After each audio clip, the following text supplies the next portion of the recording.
Hello नमस्कार साथियों, मैं ज्ञानेंद्र सिंह आप सभी का एक बार फिर से स्वागत करता हूं गैलेक्सी क्लासेस में। सभी को राम राम, राधे राधे, सत श्री अकाल।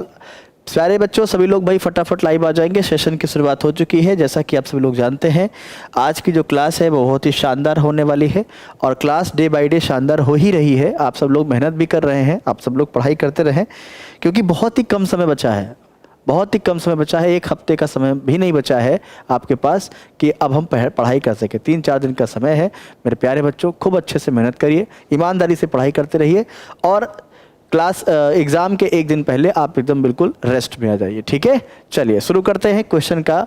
आज आगाज़ करते हैं। पहला क्वेश्चन क्या है, और स्पेशली आज के जो क्वेश्चन है इसमें आप देखेंगे कि ज़्यादातर क्वेश्चन जो है उत्तर प्रदेश से रिलेटेड क्वेश्चन उठाए गए हैं। ठीक है ना, ताकि आपके सारे क्वेश्चन लगभग कवर हो जाए। क्या कह रहे हैं, उत्तर प्रदेश का निम्नलिखित में से कौन सा जिला क्षेत्र की दृष्टि से छोटा है। अगर मैं बात करूं यूपी का सबसे बड़ा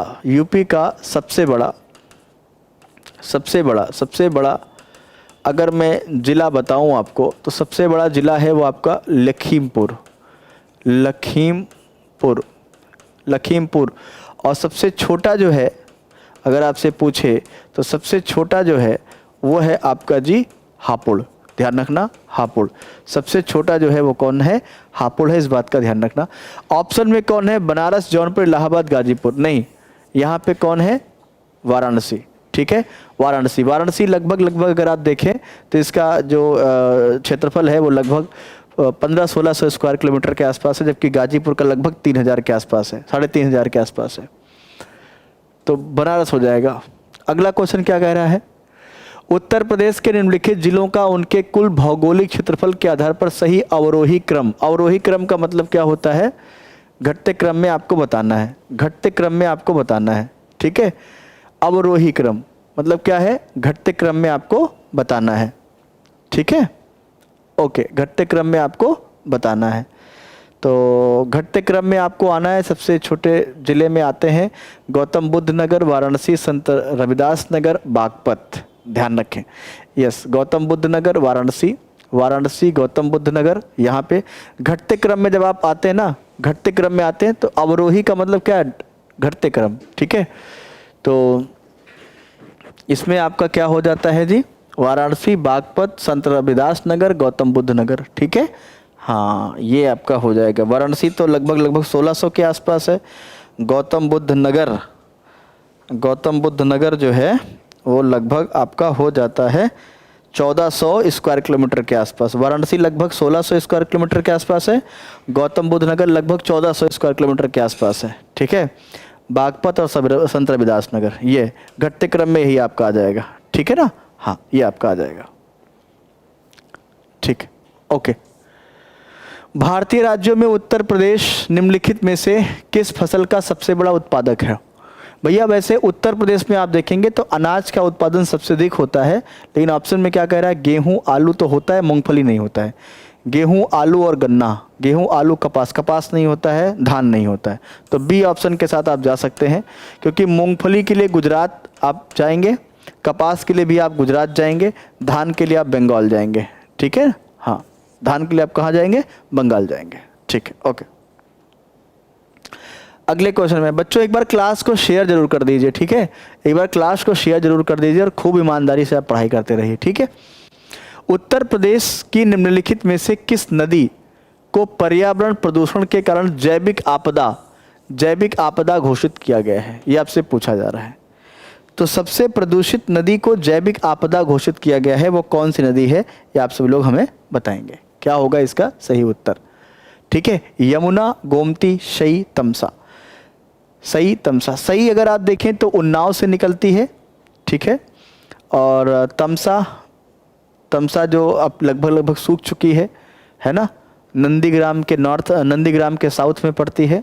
इसी नदी को रात में पार किया था भगवान राम ने, है ना, अयोध्यावासी यहीं पर सोते रह गए थे तमसा नदी के ही पास।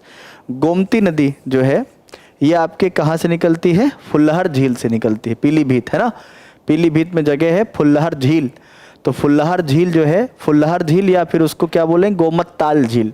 तो गोमतताल झील बोलेंगे या फुल्लहर झील बोलेंगे, वहीं से गोमती नदी निकलती है। तो गोमती नदी निकलती है आपके पीलीभीत से, वहाँ से होते हुए लखनऊ, लखनऊ से होते हुए सुल्तानपुर, सुल्तानपुर से होते हुए जौनपुर, गाजीपुर में जाके ये गंगा से मिल जाती है। ठीक है, चलेंगे आगे बढ़ेंगे। वर्तमान समय में वन क्षेत्र लगभग उत्तर प्रदेश में कितना है? देखिए, अगर आप वर्तमान की बात करेंगे तो वर्तमान में अगर आप वन क्षेत्र की बात करेंगे तो वन क्षेत्र है 6.88% के आसपास, ध्यान रखना। ठीक है, 6.88% के आसपास है। ऑप्शन कोई नहीं है, ऑप्शन सारे गलत है, ये सही है, इसको सही कर लीजिएगा। 6.88% कितना है? 6.88%, इस बात का ध्यान रखेंगे। ठीक है, ओके। आते हैं अगला प्रश्न क्या कह रहा है। अगला प्रश्न क्या कह रहा है? रिक्त स्थान में सही विकल्प भरिए। उत्तर प्रदेश का अभिलेखित वन क्षेत्र 2011 में इसका कुल क्षेत्रफल का लगभग कितना परसेंट था? तो लगभग वही मैंने आपको बताया, लगभग 7% के आसपास, यानी 6.88%। 6.88%, क्योंकि ये क्वेश्चन दोनों एक जैसा ही है, लेकिन क्वेश्चन पूछने का तरीका क्या है, थोड़ा सा चेंज कर दिया है इसने। ठीक है, क्वेश्चन पूछने का तरीका थोड़ा सा चेंज कर दिया है, बाकी कोई बात नहीं है, हम लोग हैं समझ लेंगे इसको। चलिए अगले प्रश्न पे आते हैं। उत्तर प्रदेश में कृषि जलवायु क्षेत्रों की संख्या कितनी है? उत्तर प्रदेश में कृषि जलवायु क्षेत्रों की संख्या कितनी है, ये आपसे पूछ रहा है। उत्तर प्रदेश में बच्चों, अगर मैं बात करूं कृषि जलवायु क्षेत्र, अगर मैं यहाँ पे बात करूं तो उत्तर प्रदेश में कृषि जलवायु क्षेत्र क्या है, मुख्य रूप से कितने? अगर आपसे पूछा जाए मुख्य रूप से, अगर आपसे पूछे तो क्या बोलेंगे? मुख्य रूप से कितने हैं? 3। अगर आपसे पूछे कि कृषि जलवायु क्षेत्र कितने हैं, मुख्य रूप से 3, तराई क्षेत्र, बुंदेलखंड क्षेत्र और मैदानी क्षेत्र, गंगा यमुना का दोआब जिसको कहते हैं। इसके बाद यहाँ पे अगर आप देखेंगे क्वेश्चन के अनुसार तो लगभग 9, लगभग कितने हैं? 9। कितने भाग में रखा गया है? 9 भागों में रखा गया है, जिसमें तराई का क्षेत्र, भाभर का क्षेत्र, इसके बाद फिर पठारी क्षेत्र, फिर मैदानी क्षेत्र, फिर उसके बाद रेगिस्तानी क्षेत्र, है ना। हाँ, तो इसमें 9 भागों में इसको बांटा गया है।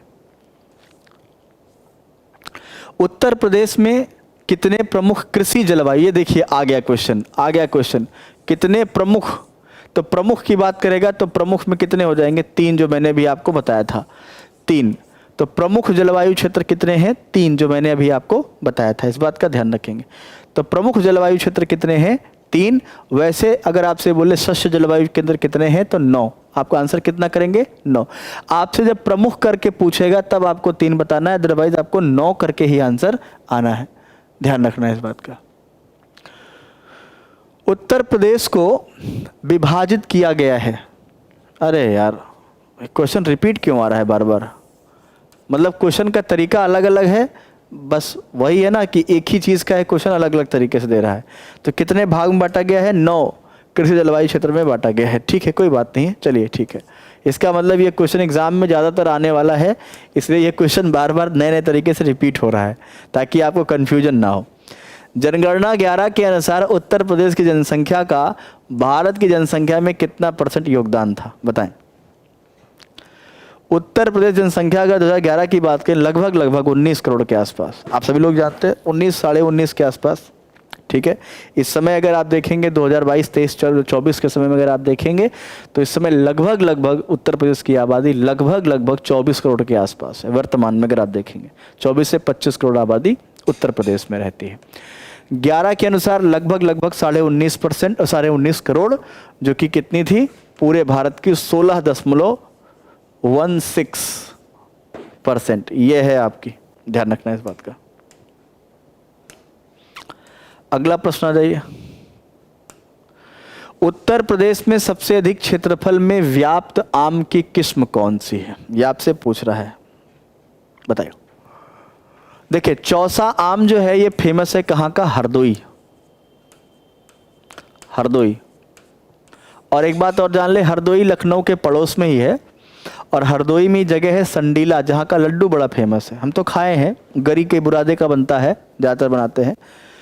दशहरी आम जो है वो है लखनऊ का, लखनऊ मलिहाबाद।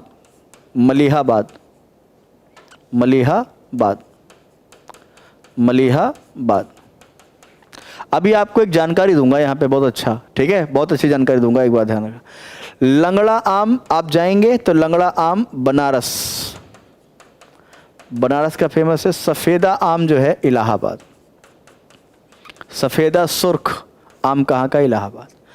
अब मैंने आपसे वादा किया था कि इंपॉर्टेंट बात बताऊंगा, वो इंपॉर्टेंट बात आप लोग लिख लीजिए, वो इंपॉर्टेंट बात आप लोग लिख लीजिए। यूपी के बाहर, यूपी के बाहर, यूपी के बाहर, यूपी के बाहर, यूपी के आम को, यूपी के आम को, आम को नवाब, नवाब ब्रांड से बेचा जाता है। नवाब ब्रांड, नवाब ब्रांड के नाम से, ध्यान रखना किसके नाम से? नवाब ब्रांड के नाम से, नवाब ब्रांड के नाम से बेचा जाता है, बेचा जाता है। ध्यान रखेंगे इस बात का। तो यूपी के बाहर जो यूपी के आम बिकते हैं वो किस नाम से? नवाब ब्रांड से। ऐसे ही आलू जो यूपी के बाहर बिकता है उसको ताज ब्रांड से। ध्यान रखना, आलू यूपी के बाहर बिकेगा ताज ब्रांड से, ताज ब्रांड के नाम से, और आम बिकेगा तो नवाब ब्रांड के नाम से। अब पूछा क्या है कि सबसे अधिक कौन से आम भारत में है, उत्तर प्रदेश में है, तो वो है दशहरी। तो दशहरी आम लगभग लगभग भारत में है, माफ़ कीजिएगा उत्तर प्रदेश में हर जगह है। उत्तर प्रदेश के किस किस्म में सोयाबीन मुख्यतः, किस क्षेत्र में, माफ़ कीजिए, किस क्षेत्र में सोयाबीन मुख्यतः उत्पादन होता है? तो सोयाबीन जो क्षेत्र है वो शाहजहांपुर भी है, बरेली है, ध्यान रखना रामपुर है। लेकिन बच्चों यहाँ पे तो बहुत ही कम मात्रा में है। सबसे ज़्यादा मात्रा में जो सोयाबीन की खेती होती है वो बुंदेलखंड क्षेत्र में होती है। क्यों होती है? क्योंकि ये एमपी से सटा है, एमपी से सटा है, और एमपी से सटा होने की वजह से आप सभी लोग जानते हैं कि एमपी में सबसे ज़्यादा, मध्य प्रदेश में सबसे ज़्यादा सोयाबीन की खेती होती है। इस वजह से आप यहाँ पे कह सकते हैं, ठीक है, ओके। बुंदेलखंड क्षेत्र, झांसी, बांदा, महोबा, हमीरपुर, जालौन, इन सब जगहों पर सोयाबीन की खेती होती है। उत्तर प्रदेश का निम्नलिखित में से कौन सा जिला संतरे के लिए फेमस है? ये आपसे पूछ रहा है संतरे का उत्पादन सबसे अधिक कहाँ होता है? फर्रुखाबाद, लखीमपुर खीरी, सहारनपुर, या फिर आपका आ जाता है बलरामपुर। बताएंगे आप सब लोग क्या होगा इसका सही उत्तर? जल्दी से मुझे बताइए इसका आंसर सही क्या होगा? इसका सही आंसर हो जाएगा बच्चों सहारनपुर। क्या हो जाएगा? सहारनपुर। ठीक है, चलिए आगे देखते हैं। सहारनपुर। अगला प्रश्न आ जाइए, क्या कह रहा है? भारत में चावल की खेती के क्षेत्र में उत्तर प्रदेश का स्थान क्या है? देखें, मैंने इसके पहले भी क्लास में बताया था, चावल की खेती अगर आप देखते हैं तो चावल की खेती अगर आप देखें तो पहले स्थान पे कौन है? वेस्ट बंगाल पहले स्थान पे है, यूपी जो है वो दूसरे स्थान पे है। तो यूपी क्या है? दूसरे स्थान पे है किसके उत्पादन में? चावल के उत्पादन में। इस बात का ध्यान रखेंगे, चावल के उत्पादन में। अगले प्रश्न पे आते हैं। भारतीय राज्यों में, अगला क्वेश्चन क्या है? भारतीय राज्यों में उत्तर प्रदेश सबसे बड़ा उत्पादक नहीं है। अच्छा, सबसे बड़ा उत्पादक नहीं है। गेहूं, आलू, गन्ना है, लेकिन फूल का उत्पादन नहीं करता है। फूल के उत्पादन में कौन आगे है? कर्नाटक। ध्यान रखना, कर्नाटक। फूल के उत्पादन में कौन सा राज्य आगे है? कर्नाटक। इस बात का ध्यान रखेंगे, ठीक है। पुष्प के उत्पादन में कौन आगे है? कर्नाटक। चलिए अगला क्वेश्चन, उत्तर प्रदेश भारत में किस फसल का सबसे बड़ा उत्पादक है? देखें, इसका आंसर करेंगे अनाज, तिलहन, दालें, मसाले। बताइए जल्दी से मुझे बताएंगे। तिलहन के उत्पादन में अगर आप देखेंगे तो राजस्थान का नाम आता है, मध्य प्रदेश का नाम आता है। दाल के उत्पादन में मध्य प्रदेश का नाम आता है, महाराष्ट्र का नाम आता है। मसाला उत्पादन में केरल का नाम आता है, और साथ ही साथ तमिलनाडु का नाम आता है, ठीक है। अनाज उत्पादन में सबसे आगे कौन आते हैं? उत्तर प्रदेश आते हैं, पंजाब आते हैं, हरियाणा आते हैं, ठीक है। ये अनाज उत्पादन में सबसे आगे है, ठीक है। चलेंगे अगला प्रश्न, उत्तर प्रदेश में क्या कह रहा है, उत्तर प्रदेश में निम्नलिखित में से कौन सी फसल सबसे कम समय में उगाई जाती है? क्या कह रहा है, सबसे कम समय में उगाई जाती है। सबसे कम समय में, ग्राम मतलब चना, मसूर, अरहर, मूंग। बताइए सबसे कम समय में उगाई जाने वाली, सबसे कम समय में उगाई जाने वाली फसल कौन सी है?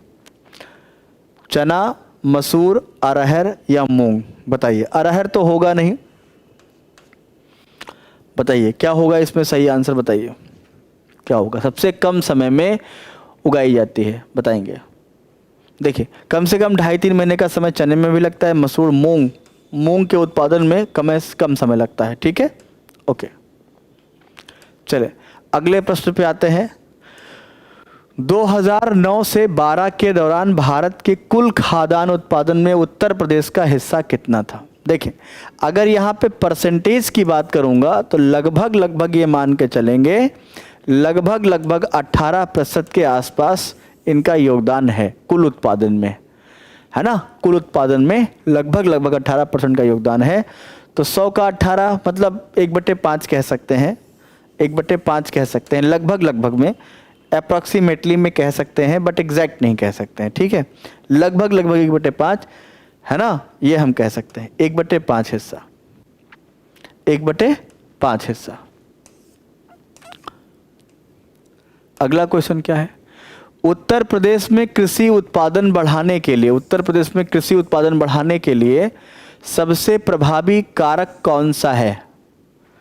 बताइए सबसे प्रभावी कारक कौन सा है, बताएंगे आप सब लोग, बताओ भाई।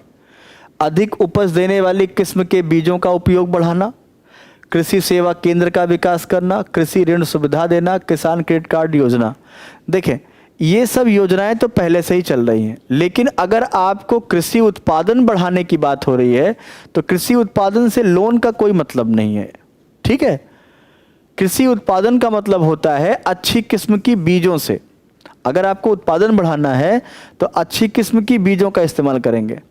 पता चला कि आपने लोन लेके खेती तो की, लेकिन आपके बीज अच्छी क्वालिटी के नहीं है, तो उत्पादन कहाँ से हो पाएगा?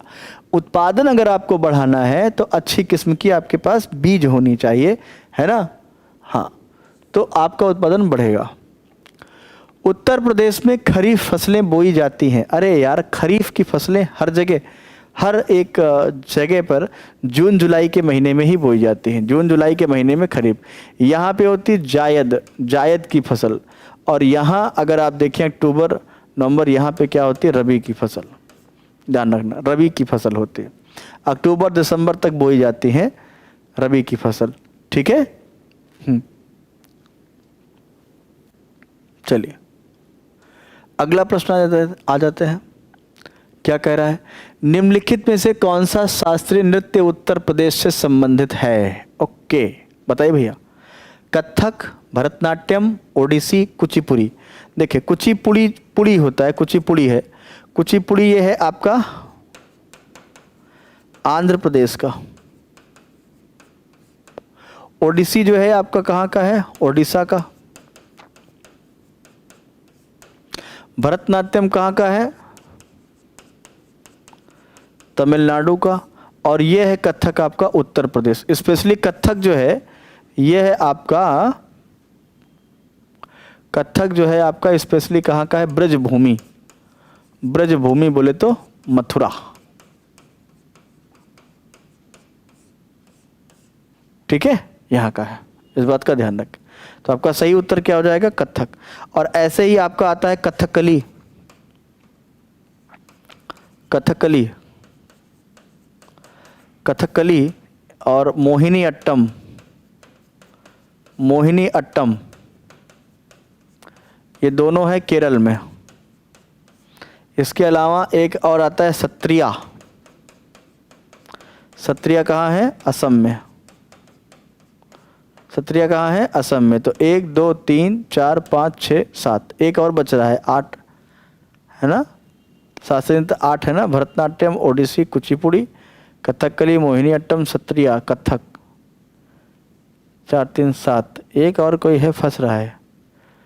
भरतनाट्यम हो गया, ओडिसी में उड़ीसा हो गया, कुचिपुड़ी, शायद इतना ही है। कथक भरतनाट्यम, सत्रिया। ठीक है, देख लेना, इतने ही हैं, है ना। 4 ये हो गए, 4 3 7 8 हैं, शायद 8 शास्त्रीय नृत्य हैं। कोई एक छूट रहा है, किसी एक राज्य का छूट रहा है।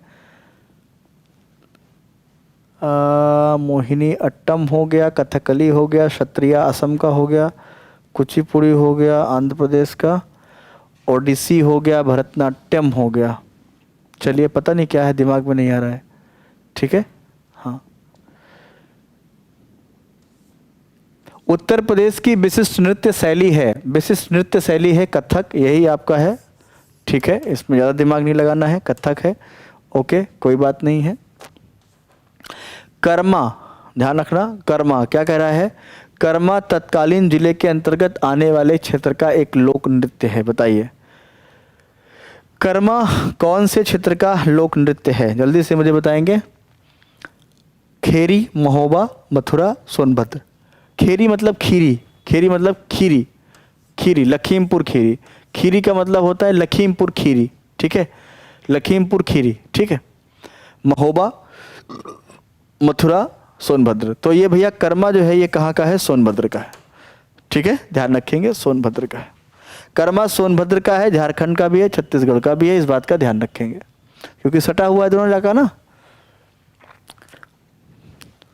प्रसिद्ध ठुमरी गायिका गिरजा देवी का जन्म किस शहर में हुआ था या संबंध किस जगह है? इसका संबंध जो है, गिरजा देवी का संबंध जो है ये किस जगह से है आपको बताना है, आपको बताना है। गिरजा देवी का संबंध कहाँ से है? लखनऊ घराना, मुरादाबाद, अलीगढ़ घराना या वाराणसी घराना? बताइए कहाँ से? ठुमरी गायिका, ध्यान रखना, ठुमरी गायिका गिरजा देवी का जो संबंध है वो है बनारस घराने से। कहाँ से? बनारस घराने से, ध्यान रखेंगे। इनका संबंध बनारस घराने से है। कर्मा लोक नृत्य फिर से आ गया आपके सामने, देखिए, है ना। कर्मा लोक नृत्य का संबंध जो है वो कहाँ से है? सोनभद्र से है। ठीक है, ओके। अगला क्वेश्चन आ जाइए, देखते हैं क्या कह रहा है। निम्नलिखित में से किसने शंभू महाराज को हिंदुस्तानी शास्त्रीय संगीत, ध्यान रखना, ये शंभू महाराज जो है ना, इनका संबंध है लखनऊ घराने से।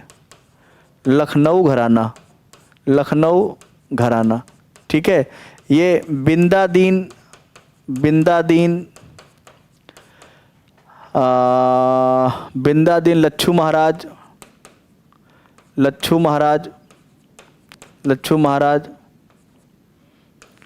हाँ, लच्छू महाराज इनके परिवार से हैं, इनके परिवार से, बिंदादीन लच्छू महाराज है ना, इनके परिवार से हैं। और इनको जो हिंदुस्तानी शास्त्रीय संगीत जो सिखाए थे वो थे रहीमुद्दीन खान। कौन थे? रहीमुद्दीन खान। ध्यान रखना यहाँ पे, रहीमुद्दीन खान, ध्यान रखना, रहीमुद्दीन खान, ये आ गया। अगला क्वेश्चन क्या है? ठुमरी के संदर्भ में निम्नलिखित में से कौन सा कथन सही है? ठुमरी, ठीक है, ठुमरी की उत्पत्ति यूपी में हुई। स्पेशली अगर आप देखेंगे तो ठुमरी जो है लखनऊ, और इस ठुमरी की उत्पत्ति जो है मानी जाती है नवाब वाजिद अली शाह, नवाब वाजिद अली शाह। और इसमें होता क्या है?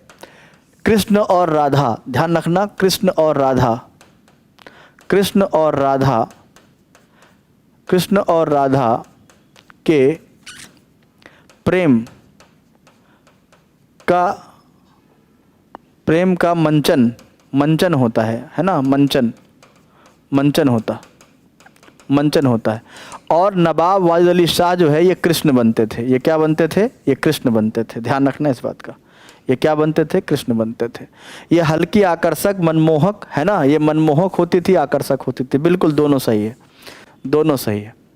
ठीक है, तो ठुमरी जो गीत है या ठुमरी जो डांस है, नृत्य शैली है, रंगमंच है, इसकी उत्पत्ति नवाब घराने से होती है और वाजिद अली शाह। अगला क्वेश्चन क्या कह रहा है? निम्नलिखित में से कौन सा गायक और उनके गायन शैली का संदर्भ सही ढंग से सम्मिलित नहीं है? ओके, राजन साजन, द्रुपद, टप्पा शैली, टप्पा नहीं है, टप्पा शैली है, टप्पा, ये टप्पा शैली, ध्यान रखना, टप्पा शैली। ये टप्पा शैली भी कहाँ की? लखनऊ घराने से ही निकल के आई है, ध्यान रखना। टप्पा जो शैली है, टप्पा शैली जो है ये टप्पा शैली निकल के आई है कहाँ से? ठुमरी से। ठुमरी से ही निकल के ये आई है। ताज बेगम ठुमरी ठप्पा, यहाँ पे कुछ गड़बड़ दिख रहा है। ताज बेगम का संबंध जो था वो गज़ल गायकी से था। इनका संबंध किससे था? गज़ल गायकी से, गज़ल गायन से इनका संबंध था। इनका संबंध ठुमरी ठप्पा से नहीं था, ये गलत हो जाएगा। बड़ी मैं नहीं है, बड़ी मैना है। बड़ी मैं नहीं है, बड़ी मैना है, इनका पूरा नाम है बड़ी मैना, ध्यान रखना। बड़ी मैना, ठुमरी ठप्पा, अंबाजी चतुर्वेदी, ध्यान रखना, द्रुपद। तो राजन साजन क्या है? द्रुपद ठप्पा। इसके बाद ताज बेगम का संबंध किससे? गज़ल गायन से है। बड़ी मैना का संबंध ठुमरी ठप्पा से है। अंबाजी चतुर्वेदी का संबंध द्रुपद गायन से है, ध्यान रखना। ओके, द्रुपद गायन से। और द्रुपद गायन के जो फाउंडर रहे हैं वो कौन रहे हैं? हरिदास, ब्रजभूमि, ठीक है, मथुरा। निम्नलिखित में से कौन सा लोक नृत्य उत्तर प्रदेश के बुंदेलखंड क्षेत्र का लोक नृत्य नहीं है? अच्छा, बुंदेलखंड का लोक नृत्य नहीं है। रावला नृत्य, डांडिया, बधैया नृत्य, राई। डांडिया नहीं है बच्चों, एक बात ध्यान रखना, डांडिया नहीं है, डांडिया नृत्य नहीं है। डांडिया की तरह होता है पाई डंडा, ध्यान रखना, पाई डंडा, पाई डंडा, पाई डंडा, पाई डंडा होता है, लेकिन डांडिया नहीं है। डांडिया आप सब लोग जानते हैं, गुजरात बच्चे को पता है डांडिया कहाँ का है, गुजरात का है, ठीक है। डांडिया कहाँ का है बाबू? गुजरात का है। आल्हा, भैया एक बात ध्यान रखना, आल्हा हो गए उदल, इनका नाम इतिहास में दर्ज है, ये वीर थे। आल्हा उदल भाई थे, ये क्या थे? भाई थे। साथ ही साथ परमादिदेव, परमादिदेव, परमादि,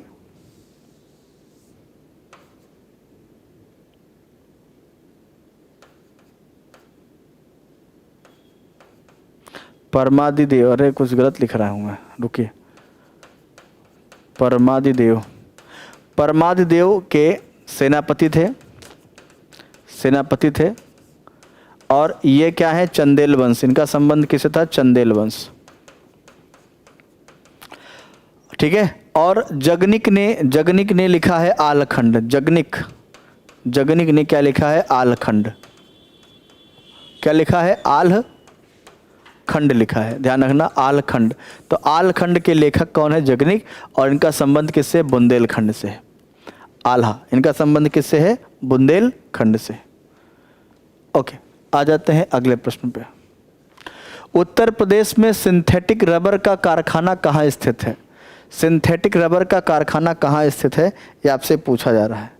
सिंथेटिक रबर का कारखाना कहाँ स्थित है? तो बाबू ये स्थित है आपका सिंथेटिक रबर कारखाना, ये है आपका मोदी नगर, मेरठ, ठीक है। ओके, चलिए अगला क्वेश्चन क्या है? उत्तर प्रदेश में कौन सा सुरमा है? बब्बन मियाँ है ना, आज आंखों में सुरमा नहीं लगाया लगता है। हाँ, सुरमा नगरी कौन सी है? वाराणसी, प्रयागराज, मुरादाबाद, बरेली। आपने एक लाइन सुनी होगी, वो कहते हैं ना, हसरते लखनऊ बसरते कानपुर, हसरते लखनऊ बसरते कानपुर, सुरमई है बरेली, कातिलाना है रामपुर। इसका मतलब हसरते लखनऊ, लोगों की हसरत होती है कि लखनऊ घूमने जाएं। बसरते कानपुर, वो कानपुर में रहना चाहते हैं। सुरमई है बरेली, बरेली क्या है? सुरमा की नगरी है। सुरमई है बरेली और कातिलाना है रामपुर। रामपुर मतलब चाकू, ठीक है, तो रामपुरी चाकू। तो ये है लाइन। तो चाकू कहाँ का फेमस है? रामपुर का। और सुरमा कहाँ का फेमस है? बरेली। ये बरेली वही है बच्चों, बास बरेली, जहाँ पे झुमका गिरा था। झुमका गिरा ले बरेली के बाजार में, हैं? ये वही वाला बरेली है। कृत्रिम अंग निर्माण उत्तर प्रदेश में कहाँ स्थित है? कृत्रिम अंग निर्माण उत्तर प्रदेश में कहाँ स्थित है? यह है बच्चों कानपुर। कहाँ पे है? कानपुर में है। ओके, आ जाओ अगले क्वेश्चन में आते हैं। अगला क्वेश्चन क्या है? भारतीय सब्जी अनुसंधान संस्थान कहाँ है? बताइए भैया। साक भाजी, जिसको आप साक भाजी भी कहते हैं, सब्जी भी कहते हैं, ध्यान रखना, कंफ्यूज नहीं होना है। कभी कभी आपसे पूछे साक भाजी संस्थान कहाँ है, कभी कभी आपसे पूछे सब्जी संस्थान कहाँ है, तो बाबू इसका आंसर हो जाता है वाराणसी। कहाँ हो जाता है? वाराणसी। ध्यान रखना, कोयला संस्थान केंद्र भी यहीं पे है आपका, वाराणसी में ही। कोयला रिसर्च सेंटर भी आपका कहाँ है? वाराणसी में ही है। अगला प्रश्न क्या कह रहा है? निम्नलिखित में से कौन सा युग्म शहर और उनकी विशेषताओं के संबंध में सुमेलित नहीं है? कौन सुमेलित नहीं है? वाराणसी संस्कृति और धर्म के लिए है, लखनऊ राज्य की राजधानी है, झांसी औद्योगिक केंद्र नहीं है। ध्यान रखना, झांसी औद्योगिक केंद्र नहीं है, मुरादाबाद पीतल उद्योग के लिए है, लेकिन झांसी औद्योगिक केंद्र नहीं है। औद्योगिक केंद्र अपने उत्तर प्रदेश में आप देखें तो कानपुर है, लखनऊ है, गाजियाबाद है, नोएडा है ना, बुलंदशहर है। तो ये सभी आपके क्या आ जाते हैं? औद्योगिक केंद्र। कह रहे हैं उत्तर प्रदेश में कृषि विश्वविद्यालय की संख्या, आपसे पूछ रहे हैं कि उत्तर प्रदेश में कृषि विश्वविद्यालय की संख्या, तो बाबू ये कितने हैं? 4। कृषि विश्वविद्यालय कितने हैं? 4। ध्यान रखना। आगे अगला क्वेश्चन क्या है? 31 मार्च 2013 को उत्तर प्रदेश में केंद्रीय विश्वविद्यालयों की संख्या कितनी थी? तो बाबू एक बात ध्यान रखना, आपसे पूछे केंद्रीय विश्वविद्यालय वर्तमान में आपसे कितने हैं, क्योंकि आपके परीक्षा में वर्तमान का पूछेगा, तो वर्तमान में केंद्रीय विश्वविद्यालय कितने हैं? 6, जिनमें 4 तो आपको पता ही है, इलाहाबाद हो जाता है, अलीगढ़ हो जाता है, भीमराव अंबेडकर हो जाता है, एक और क्या नाम है उसका, वो है, 4 ऐसे थे, और 2 जोड़े गए, राजीव गांधी उड्डयन रायबरेली वाला और झांसी रानी लक्ष्मीबाई झांसी वाला। ठीक है, लक्ष्मीबाई यूनिवर्सिटी झांसी। तो 2 याद रखना, जो 2 ऐड हुआ है, राजीव गांधी उड्डयन रायबरेली और झांसी, ठीक है ना, झांसी यूनिवर्सिटी जो है ऐड हुआ है। तो अभी तो ये 2013 क्या है? 4 ही हैं। बढ़ के आगे वर्तमान में कितने हो गए हैं? 6 हो गए। ये देखिए आ भी गया क्वेश्चन, अब बताइए यूपी में केंद्रीय विश्वविद्यालय की संख्या कितनी है? तो बाबू कितनी है? 6। कितनी है? 6। अरे हाँ, 6 कौन कौन सी है? देखो लिख लेते हैं। एक तो आपका आ गया BHU, एक आ गया आपका अलीगढ़, है ना, BHU, एक आपका आ गया इलाहाबाद, एक आ गया डॉक्टर अंबेडकर लखनऊ। ठीक है, 4 तो ये हो गए। इसके बाद राजीव गांधी उड्डयन, ये कहाँ है? रायबरेली। कहाँ है? रायबरेली। और एक है लक्ष्मीबाई, ये कहाँ है? झांसी। ठीक है, ये 6 आपकी यूनिवर्सिटियाँ हो गई, जो कि क्या है? आपकी सेंट्रल यूनिवर्सिटियाँ, केंद्रीय विश्वविद्यालय है। ठीक है, तो 6 हो गए, 1 2 3 4 5 6। ठीक है, ओके। अगला क्वेश्चन आ जाइए। 31 दिसंबर 2017 तक उत्तर प्रदेश में उच्च शिक्षा विभाग के अंतर्गत कितने राज्य विश्वविद्यालय हैं? कितने राज्य विश्वविद्यालय हैं बच्चों, बताइए। बेटा राज्य विश्वविद्यालय की संख्या कितनी है अगर आपसे पूछे, तो इनकी संख्या जो है वो है 19। कितनी है? 19। तो इसका मतलब 15 से अधिक। राज्य विश्वविद्यालय की संख्या कितनी है? 15 से अधिक। ओके, आगे आ जाओ। भारतेंद्र नाटक अकादमी की स्थापना किस वर्ष हुई थी? ये आपसे पूछ रहा है, भारतेंद्र नाटक अकादमी की स्थापना जो है किस वर्ष हुई थी? इसके पहले कौन सा क्वेश्चन था? अच्छा ये आखिरी क्वेश्चन है। ओके। भारतेंद्र नाटक अकादमी की स्थापना कब हुई थी? तो आपको बताना है। इसकी स्थापना हुई थी बच्चों 2 जुलाई 1975। 2 जुलाई 1975 ये। ठीक है, ओके। तो आज की क्लास में इतना ही हम लोग पढ़ेंगे। इसके बाद आप सब लोग अगले दिन क्लास करेंगे। ठीक है, ओके। तो मेहनत करते रहिए, ईमानदारी के साथ लगे रहिए खूब, है ना, पढ़ाई करते रहिए। तो 3-4 दिन का समय और बचा है बच्चों, मेहनत करिए। जो बचा हुआ है उसको रिकॉल करिए, एक बार जो बचा हुआ रिकॉल करिए, सब काम छोड़ दीजिए और पढ़ाई कम से कम 10 घंटे 12 घंटे करिए। ठीक है, ओके। कल बताऊंगा, कल परसों बताऊंगा कट ऑफ कितनी जा सकती है, ठीक है।